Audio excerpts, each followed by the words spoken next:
Ya.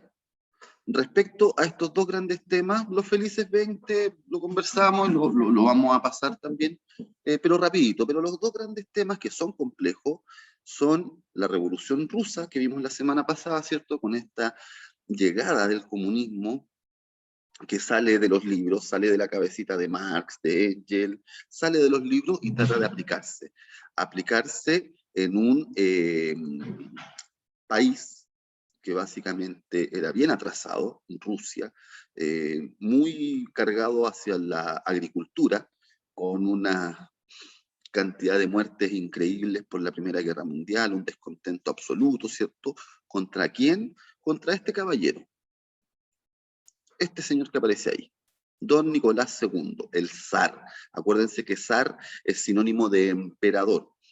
Rusia vivía como vivían los europeos en el siglo, hasta el siglo XVIII, con un rey absoluto, con esto del absolutismo, un señor que concentraba todos los poderes del Estado. El zar era, déjenme que están llegando más compañeros, ahí sí, el zar era un rey, era un emperador en Rusia, y él tenía los poderes ejecutivos, ¿cierto?, como gobernante, y no había parlamento, salvo cuando se vio obligado en 1905, ¿se acuerdan que les dije?, a abrir un parlamento que se llamó Duma, pero que nunca le hizo caso. Él por lo menos nunca le dio realmente poderes a este parlamento de la Duma. Por lo tanto, el pueblo siguió descontento con él hasta que en 1917 viene esta revolución rusa. Dos, una en febrero y otra en octubre.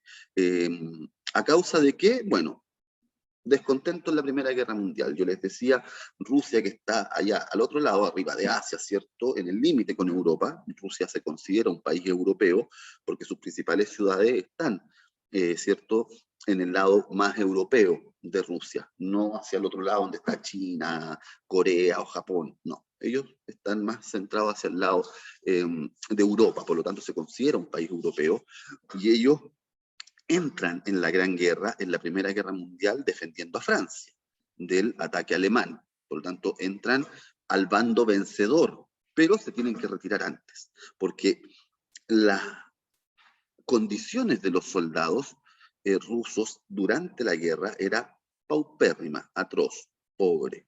No les llegaba comida, no les llegaban armas, no les llegaban balas, no les llegaba reparación a sus ropas. En esa zona del límite donde está Alemania, Polonia, la República Checa, Rusia, hace mucho frío en el invierno, una zona que generalmente se cubre de nieve, por lo tanto, el descontento, porque todas las familias veían perder familiares, veían que como cientos de miles de soldados rusos morían no solamente enfrentando a los alemanes o a los serbios, morían ellos por la muy mal apoyo de su propio gobierno, del zar, ¿cierto? Así que hay un descontento muy grande en los rusos. Y se habían formado, estos, ¿se acuerdan que yo les hablé lo que eran los soviets, que eran estos comités de obreros, soldados, campesinos, que intentaron organizar gobiernos locales en toda Rusia, pero el zar los aplastaba, no los dejaba. Pero se habían creado esto de los llamados soviets, y de ahí viene el nombre que va a tomar el país después de la Revolución Rusa, que es la Unión Soviética. Por 70 años vamos a ver una Rusia convertida en la Unión de Repúblicas Socialistas Soviéticas, la URSS, que vamos a ver más adelante. En estos intentos de cambiar al gobierno, logran la renuncia de Nicolás II, ¿se acuerdan? Yo les había dicho que renunció y se fue a un palacio por ahí, por Siberia, perdido. Llega un gobierno encabezado por este señor, Kerensky, que es de los mencheviques. ¿Se acuerdan que yo les había hablado que estaban los mencheviques y los bolcheviques? Bueno, los mencheviques eran los más de centro, eran los que querían reformas más que una revolución. Por lo tanto, ellos toman primero el gobierno, pero va a durar poquito. Va a durar marzo, abril, mayo, junio, julio, agosto, septiembre, octubre. 8 meses más o menos va a durar este gobierno provisorio hasta que ya viene la Revolución de Octubre, que es la que encabeza Lenin. Ya, acuérdense de ese nombre, Lenin. Él es el líder de los bolcheviques, el otro grupo, el más radical, el con las ideas comunistas, el con las ideas de Marx, de Engels, de esto de la lucha de clases, de la dictadura del proletariado, pero adaptado un poco a la realidad de la Rusia, que no era la misma realidad que habían visto Engels y Marx en sus libros. ¿Se acuerdan cuando yo les hablé del comunismo y todo? En sus libros ellos planteaban que la lucha tenía que ser de los obreros. Acá los obreros eran poquitos, porque eran mucho más los campesinos. Por lo tanto, Lenin, en esas tesis de abril, que se llamó, adaptó mucho el comunismo para poder llevarlo a la práctica en un país donde no había un capitalismo tan desarrollado. Acuérdense que el comunismo lo que trata de destruir es el capitalismo. En la Rusia del zar todavía vivían como medio en la Edad Media, con un rey poderoso, con el campo con mucha importancia, la agricultura, más que las industrias. No era un país desarrollado, Rusia para nada. No había vivido la revolución, no había vivido la revolución industrial como la vivió el resto de Europa, ¿cierto? Con esta idea del progreso ilimitado, etcétera, etcétera. No vivió eso Rusia. Por lo tanto, se pasa un poco la etapa esta de la lucha de los obreros contra la burguesía y la traslada a Lenin a la lucha del campesino contra el rey, contra el zar. Por lo tanto, viene esta segunda revolución rusa de octubre del 17, y ahí sí es donde los bolcheviques logran el poder, y van a lograr el poder durante 70 años en la Unión Soviética. Bolchevique es decir, comunista. Ya ellos van a formar el Partido Comunista ruso a partir del gobierno de Lenin. Ahí es donde viene el asalto a los palacios, ¿cierto? Y esta revolución que se torna inmediatamente entonces comunista, con una fuerza muy grande del Partido Comunista Ruso, de los bolcheviques, y van a tomar el poder total. Lenin a los pocos años va a morir por una enfermedad, va a morir en todo este proceso revolucionario, y va a aparecer la figura primero de Trotsky, pero que después va a ser exiliado, pero va a quedar la figura importantísima de el señor Stalin, José Stalin. Él va a ser quien va a gobernar por casi 40 años a esta nueva Unión Soviética, a esta dictadura comunista. Pero antes de Stalin, todavía con Lenin, tenemos retiro de Rusia de la Primera Guerra Mundial. Se retiran. Por lo tanto, tampoco se van a ver beneficiados más adelante con todo lo que hicieron con, ¿cómo se llama? ¿Quieren que vuelva un poquito? Ya. Con todo el triunfo que logró Estados Unidos, Francia, Inglaterra, Rusia no se va a ver beneficiada con la Primera Guerra Mundial, con territorios alemanes o cosas así, ya que Alemania fue el gran derrotado de la Primera Guerra Mundial. No se va a ver beneficiado porque se sale un poco antes, ¿ya? Se sale un poquito antes de la guerra. Y ahí viene entonces la primera gran medida comunista. Primera gran medida comunista es ponerle fin, acuérdense, a la propiedad privada de los medios de producción. Ojo, el comunismo no es que me vayan a quitar mi casa, no es que me vayan a quitar, qué sé yo, hoy en día el auto, o pucha, mis zapatos los uso 2 semanas, pero como somos comunistas tengo que compartirlos. No, la propiedad privada se mantiene, pero se elimina la propiedad privada de los medios de producción.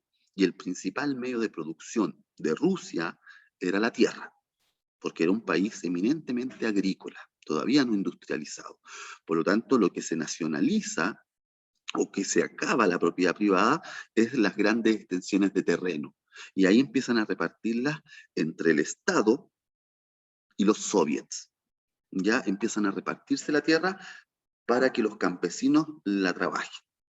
El comunismo tampoco se trata de que hay que dejar de trabajar, no, pues todo lo contrario, tienen que trabajar quizás más, pero los medios de producción entonces pasan a ser controlados por el Estado y por los soviets. En este caso, algunas industrias, fábricas, pero principalmente la tierra y los recursos naturales. Esos son medios de producción, por lo tanto, dejan de estar en manos de alguna aristocracia o burguesía o empresarios ricos, se acaba, ¿ya? Y estos soviets, comités de soldados, trabajadores, campesinos, empiezan entonces a controlar la tierra, los recursos naturales, las fábricas, etcétera. Ya ahí es donde entonces empiezan a aparecer estas primeras medidas que son de carácter comunista. Dictadura del proletariado, es decir, queda a cargo el revolucionario Lenin del gobierno, fin a la propiedad privada de los medios de producción, retiro de la Primera Guerra Mundial y un control de las fábricas, en teoría, por parte de los trabajadores.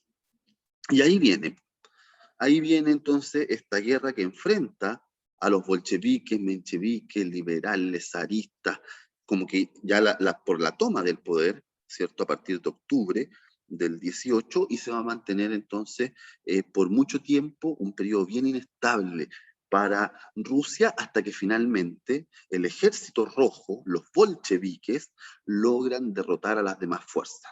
Mencheviques, todavía tropas zaristas leales al zar. Acuérdense que al zar lo asesinan. ¿Se acuerdan que les conté que en este palacio los hacen vestirse con sus ropas reales, a él, a su señora y a sus 5 hijos, y los fusilan?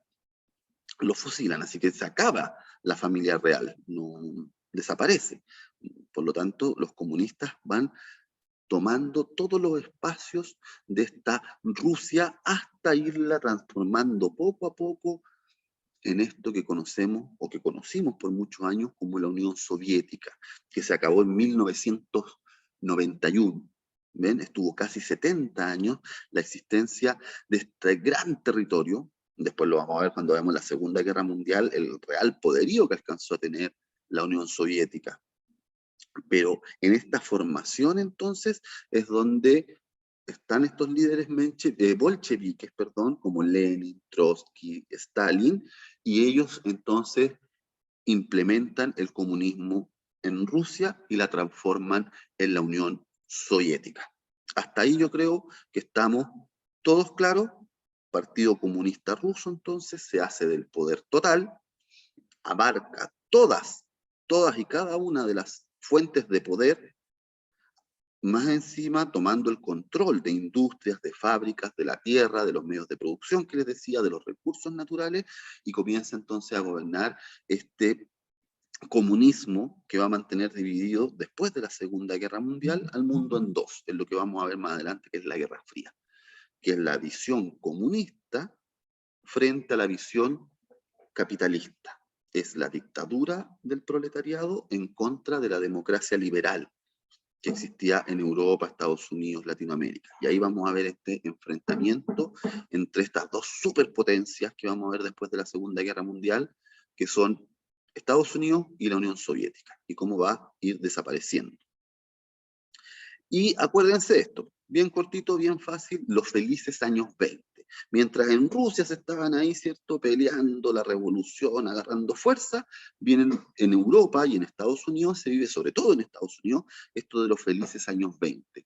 Estados Unidos, acuérdense, principal vencedor de la Gran Guerra.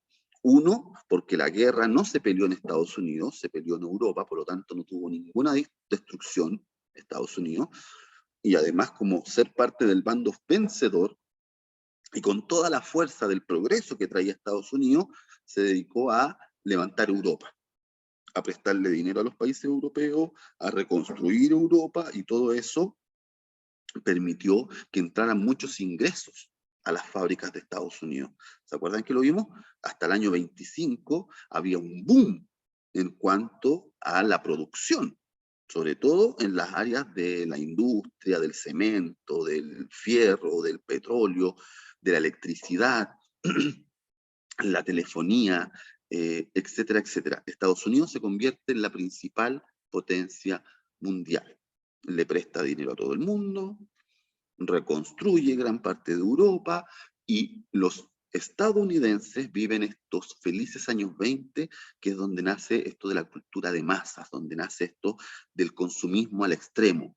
Todos los obreros pidiendo dinero prestado, todos comprando, hasta que viene un problemita. Ya compramos todo y resulta que las fábricas siguen produciendo y empiezan a caer las ventas. Empiezan a caer las ventas porque ya la gente compró todo lo que tenía que comprar, ya se endeudó todo lo que tenía que endeudarse. Incluso la gente, acuérdense, empezó a endeudarse comprando acciones. ¿Se acuerdan lo que eran las acciones? Eran las grandes, grandes compañías, las más grandes, venden parte de su propiedad a inversionistas, a accionistas. Es decir, dividen la propiedad de la empresa. Generalmente uno o dos grandes grupos se quedan con la mayoría, pero el otro 30, 40% lo reparten entre distintos inversionistas, accionistas. Eso le permite a las empresas que entre capital, que entre dinero por la venta de acciones. Por lo tanto, cuando llega fin de año, nos repartimos las ganancias. Si ganamos 100 pesos, bueno, yo soy dueño del 60%, me voy a llevar 60. Usted es dueño del 2%, se va a llevar 2 pesos. Pero ahí vamos repartiendo las ganancias. Empezaron a entrar muchos inversionistas porque el crédito era muy alto, los bancos prestaban mucho dinero, por lo tanto, la gente empezó a comprar muchas acciones y claro, a partir de la segunda mitad de la década del 20, de 1925, empieza a bajar la producción. Perdón, no la producción, empiezan a bajar las ventas, pero siguen produciendo igual. Por lo tanto, ahí vamos a tener el grave problema, que es que las compañías, las empresas empiezan a ocultar sus malos resultados y empiezan a llenar sus bodegas de productos. La gente ya no está comprando tanto. Acuérdense que URSS significa Unión de Repúblicas Socialistas Soviéticas. Unión Soviética. Ya es el nombre que va a tomar Rusia luego de la revolución. A partir de ahí del año 22, si no me equivoco, 1922, pasa a tomar ese nombre hasta 1991, en que vuelve a ser Rusia. Así que eso, estamos con problemas en Estados Unidos. No se está notando mucho, pero estamos con problemas ya a partir del año 25. La gente no está consumiendo tanto como a principio de la década, las empresas no están vendiendo tanto, pero sí siguen produciendo mucho. Y sus bodegas empiezan a llenarse de productos que nadie está comprando. Y eso lo mantienen oculto, no le cuentan a nadie, para mantener estos felices años 20, mantener la idea del progreso, de que están todos bien, todos con dinero, etc. Pero viene esto, lo que se llamó el crack de 1929, que es que en un momento del año 29, en octubre, ya todo el mundo se da cuenta que las empresas no están vendiendo tanto como antes y que están con las bodegas llenas. ¿Y qué hace la gente cuando ve que la economía viene mal? Cuando una empresa viene mal, ¿qué es lo que quiere hacer la gente? Vender acciones. Porque dice, mejor vendo, me salgo de aquí, vendo acciones, me pasan mi plata de vuelta y pucha, la invierto en otra cosa o la guardo en el banco. Y ahí vino el problema. Todos salieron en octubre, un día de octubre, a vender las acciones y nadie quería comprar. Por lo tanto, estas acciones se derrumbaron. Así de simple, dejaron, si valían 1.000 pesos, empezaron a costar 1 peso. ¿Y dónde están los otros 999? Sepamos ya, se perdió, porque Estados Unidos, acuérdense, venía con mucha fuerza creciendo después de la Primera Guerra Mundial, pero llega un momento en que le pasa esto, empieza a bajar el consumo, empiezan a caer muchos precios. Si yo tengo una bodega llena y quiero vender y nadie me quiere comprar, ¿qué empiezo a hacer yo como empresario? Empiezo a bajar el precio de las cosas. Imagínense cuando eso ocurre en el área de los alimentos, porque yo por último, no sé, pues si me dedico a vender lavadoras, puedo tener 2 años guardada una lavadora ahí en la bodega. y venderla más adelante cuando mejoren los precios. Pero ¿y los alimentos? Yo tengo que venderlos. Tengo que deshacerme de los alimentos porque se me van a echar a perder. Por lo tanto, habían tanto que cayeron muy bruscamente los precios porque había que venderlos. Y como la gente deja de comprar y la gente estaba endeudada, deja de pagar esos créditos. Y la gente que tenía dinero ahorrado en el banco, va al banco y dice, oiga, ¿sabe qué? Voy a necesitar que me pase mi dinero. No, porque no lo tengo. ¿Cómo no lo tiene? No, porque se lo presté a millones de personas. Y esas personas ahora no me están pagando. Así que viene la quiebra de banco. O sea, viene todo esto que yo le estoy nombrando así como cuando uno pone las fichas de dominó y empuja una y empiezan a caer todas, todas, todas, todas hacia atrás. ¿Por qué? Repito, acuérdense bien, un gran boom económico en la primera mitad de la década del 20, mucha venta, mucho consumo, pero al mismo tiempo mucha deuda. Todos estaban endeudados, todos, porque ahora por primera vez los obreros, los trabajadores, los campesinos podían pedir dinero prestado. Así que cuando yo pido dinero prestado, claro, genial, me soluciona un problema, ¿cierto? Yo voy al banco, pido 5 millones. Ya, pagué otras cosas, me compré un auto, me compré esto, todo otro, aquí y allá. Pero ¿qué ocurre cuando yo tengo que empezar a devolver ese dinero? Yo me programo a decir, ya voy a pedir 5 millones en 2 años. Y voy a pagar 250.000 pesos mensuales porque eso me alcanza. Ni un problema. Y voy pagando los 250.000 pesos mensuales. Pero si me quedo sin trabajo, ¿cómo pago? ¿Cómo termino de pagar esa deuda? Eso fue lo que pasó en Estados Unidos. Fueron tantas las millones de personas que estaban endeudadas con los bancos y dejan de pagar sus créditos que los bancos quiebran. Quebraron.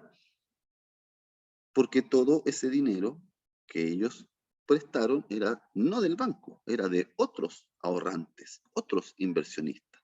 Por lo tanto, aquí pierden todo, pierden los bancos, pierden las fábricas, pierde el trabajador, pierde la familia, empiezan a cerrar fábricas. ¿Qué pasa cuando cierran una fábrica? Lo primero, tienen que despedir a todos los trabajadores. Y se empiezan a cerrar miles de fábricas en Estados Unidos, empiezan a haber miles y miles de cesantes, de personas sin empleo. ¿Ven? Eso es entonces lo que produce. Acuérdense, esto lo voy a pasar un poquito más rápido, chiquillos, porque lo vimos ya, pero lo vimos con otras palabras, pero acuérdense, la especulación, es decir, esto de comprar y vender acciones para sacar ganancia de la compra y venta, pero ocultando información. Porque si yo voy a comprar una, unas acciones, lo que necesito saber es que a la empresa le está yendo bien y saber la verdad. Porque si le empieza a ir mal, obviamente va a bajar el valor de la acción y va a bajar mi dinero ahí. Y cuando salgo a vender acciones y nadie las quiere comprar, yo digo, ya, pero vamos, se la vendo. Ya me costó 1.000, mire, para no perder tanto, se la vendo en 800. No, no la quiero. Se la vendo en 700, ya, pues si me salió Lucas. No, no la quiero. Ya, se la dejo en 500. No, no la quiero. Hasta que llegué a 0 pesos. Y nadie quiso comprar acciones. Por lo tanto, viene todo este pérdida del valor de las compañías, de las empresas, de las industrias. Como las acciones valen cero, las empresas dejan de recibir ese dinero de la venta de acciones, pero además no están vendiendo, porque ya el mercado está saturado. Hubo una sobreproducción. ¿Ven que va todo encadenado? Así que como hay sobreproducción, no hay ventas, tengo que empezar a cerrar fábricas, tengo que empezar a despedir trabajadores, esos trabajadores no pueden pagar sus créditos, empiezan a quebrar los bancos, la plata se perdió, el que tenía ahorrado, también el banco quebró, así que le dijo, lo siento mucho, pero ya su dinero no lo tengo. ¿Sí? Y esto fue en miles de bancos, más de 5.000 bancos, imagínense. En Chile hay como 4 bancos, en todo Chile, 5 bancos. Imagínense que en esa época había más de 5.000 bancos que quebraron en Estados Unidos. Y ahí entonces eh, viene, voy a pasar esto, ahí, el tema de esta depresión económica. que se va a alargar por toda la década de los 30, y de los felices años 20 vamos a pasar a los oscuros años 30, en que Estados Unidos dejó de prestarle dinero al mundo, y al contrario, empezó a cobrar. Así que ya no le prestó más plata a Europa. Sí, chiquillos, lo voy a mandar por Gmail en la presentación, por Gmail y por WhatsApp, no se preocupen. Así que como les estoy contando, entonces, viene este gran problema que es la Gran Depresión. Yo les dije la otra vez, aparte de Estados Unidos, los países más perjudicados van a ser Alemania, que se había endeudado mucho con Estados Unidos después de la guerra, y Chile, que también se había endeudado mucho porque había bajado mucho, acuérdense, la venta de salitre. Ya prácticamente se estaban cerrando en los años 20 todas las salitreras en Chile porque se había inventado el salitre sintético por parte de Alemania. Por lo tanto, ya nadie, todos los países más o menos industrializados, producían su propio salitre. No necesitaban comprar el salitre a Chile. Por lo tanto, empezaron a cerrar las salitreras para evitar una debacle económica en los años 20 en Chile. ¿Qué hace Chile? Se empieza a endeudar con Estados Unidos. Se empieza a pedir mucho dinero a Estados Unidos y además muchas industrias de Estados Unidos empiezan a operar en Chile. Industrias telefónicas, empresas eléctricas. Y resulta que cuando viene la crisis en Estados Unidos, esas empresas se van y dejan sin trabajo acá a chilenos. Más encima había que pagarle lo que ya le debíamos a Estados Unidos, que claro, no le pudimos pagar, pero nos dejaron de prestar plata. Y ahí se vive entonces, a partir del año 31 en Chile, esta grave crisis económica, que se acuerdan, lo vimos la otra vez, llevó a la renuncia de Carlos Ibáñez del Campo, del presidente chileno, después de una protesta de universitarios de esa época, que terminó como con 13 muertos en julio del 31, tuvo que renunciar. Y viene una crisis política en Chile súper grave y económica. Todo nacido en Estados Unidos. Acuérdense que de allá viene. Ya, así que en la prueba, cuando salga la pregunta, ¿dónde fue o dónde se originó la gran crisis del año 29? No me vayan a poner la Unión Soviética, pues no me vayan a poner Alemania, ni Chile. Tienen que ponerme Estados Unidos. Ahí, de ahí viene. ¿Ya? ¿Qué provocó? Cierre de fábricas, cesantía, pérdida de la inversión. Oye, ¿y cómo salieron? ¿Cómo salieron los países de la depresión? Aquí.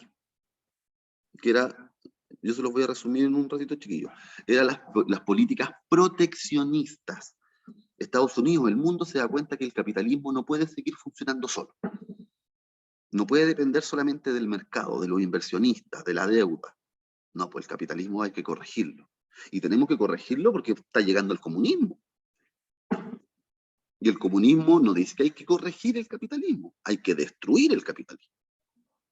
Por lo tanto, los países van a empezar a tomar ciertas medidas que eran impensadas para países capitalistas, que es estas que ideó este caballero, Keynes, un economista de Estados Unidos, y que tienen que ver con el proteccionismo.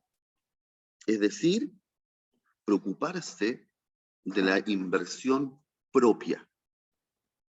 Es decir, que los países inviertan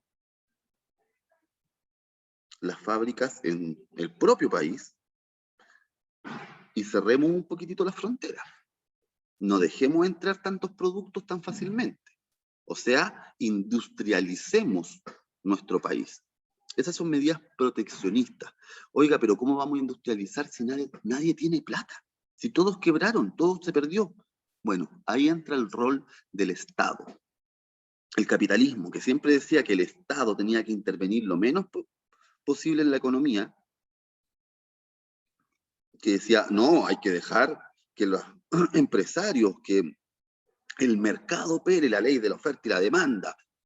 Si usted quiere comprar caro, compre caro. O si no, no compre. Eso, que es que el mercado trabaje, Estados Unidos empieza a decir, momentito.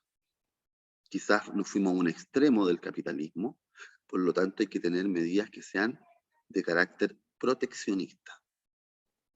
Y eso implica entonces que el Estado empieza a hacerse cargo de muchas cosas que antes solamente estaban en los privados. ¿Y Estados Unidos qué hace? Dice ya, hay que dar empleo, no hay trabajo, entonces ¿qué vamos a hacer? Construyamos aeropuertos, construyamos carreteras, construyamos puentes, edificios gigantescos. ¿Qué hacemos ahí? El Estado apoya a la industria porque le compra el cemento, le compra el fierro, le compra la luminaria, le compra todo, pero al mismo tiempo le da empleo a las personas. Y las personas entonces empiezan a recuperar el trabajo. Todo esto en la década del 30, con un presidente que fue Roosevelt, que más adelante vamos a hablar todo de él. ¿Qué fue esto? El New Deal. New Deal, acuérdense, significa nuevo trato. Es decir, el Estado va a tener que hacerse cargo de cosas que antes solamente se hacía cargo el mercado. Para salir de esta, vamos a tener que controlar un poquitito el capitalismo. No lo podemos dejar así solo. ¿Qué hacemos entonces, presidente Roosevelt? Ya pues, gastemos. Gastemos. Intervinamos la economía. El Estado tiene que intervenir la economía. No podemos dejar que esto siga así al lote. Porque la crisis la está pagando los trabajadores, la crisis la está pagando los más pobres. O sea, aumentó en Estados Unidos, chiquillos, los niveles de nutrición infantil, por ejemplo. Que siempre ya llevaba muchas décadas Estados Unidos en el avance de la medicina, de la alimentación, de la salud, etcétera, había ya eliminado. Y en los años 30 volvió con mucha fuerza la desnutrición infantil, porque la gente no tenía ni comida. Ni comida. Por eso viene esto de reforzar, de reforzar la economía desde el punto de vista del Estado. Invierte el Estado, que antes no lo hacía, invierte el Estado en grandes obras, sobre todo en la construcción, porque así permite que la gente empiece a tener de nuevo trabajo. Si la gente empieza a tener trabajo, vuelve a tener dinero. Si vuelve a tener dinero, vuelve a consumir. Si vuelve a consumir, activa nuevamente la economía. Así se salió de la crisis, con un Estado muy fuerte, cerrando un poquito las fronteras para que no entraran productos de otros países, para que pudieran las industrias de Estados Unidos volver a crecer, volver a dar trabajo, y con eso los trabajadores vuelven a tener dinero y vuelve entonces la recuperación económica. Todo esto se va a vivir durante los años 30, que van a terminar el año 39 con un gran evento mundial, que lo vamos a empezar a estudiar desde el próximo martes, que es el ascenso de los fascismos en Europa. El fascismo en Italia, el nazismo en Alemania, el franquismo en España, y van a empezar nuevamente los vientos de guerra en Europa. Y nos vamos a ver enfrentados el año 39 a lo que vamos a conocer como la Segunda Guerra Mundial, que nuevamente va a dividir, y esta sí que fue mucho más mundial que la primera, porque aquí van a, no sé si ustedes se acuerdan, pero por ejemplo las bombas atómicas que van a poner fin a la Segunda Guerra Mundial fueron lanzadas en Japón. O sea, no es una guerra exclusivamente europea. Aquí sí que ya, de hecho, hasta Chile terminó declarando la guerra a Alemania, a Japón y a Italia, cuando ya están derrotados prácticamente, pero no mandamos nunca ningún soldado, pero hasta Chile tuvo que declararle la guerra a estos países. Así que eso, chiquillos, por hoy día. En un ratito más, yo les voy a avisar cuando tenga cargada la prueba, ya para que estén tranquilos.